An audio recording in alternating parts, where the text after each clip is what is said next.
Body direction. This is the anatomical position. Face forward, arms at the sides, palm face forward like this, feet point forward. We have a superior and inferior. Superior, it talks about the upper part or the above, and then the inferior talks about the lower or below part. We have heart and small intestines. If it talks about the superior, we can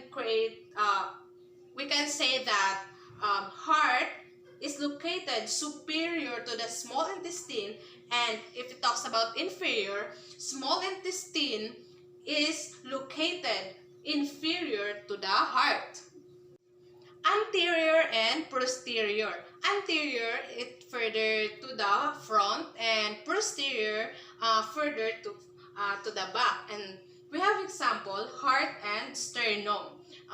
Heart, if it talks about anterior, sternum is anterior to the heart, and if it talks about posterior, heart is posterior to the sternum.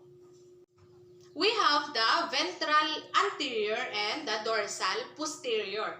This part, this is the ventral anterior, and at the back, this is the dorsal posterior. This is the anterior view, and this is the posterior view.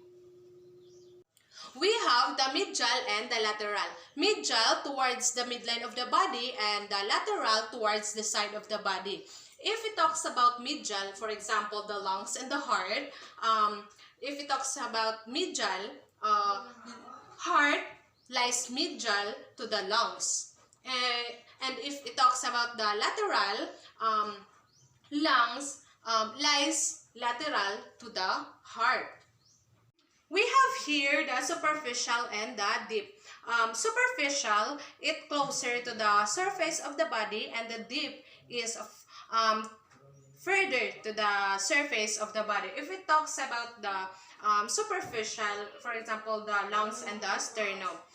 Sternum is superficial to the lungs, and if it talks about deep, the lungs are deep into the sternum.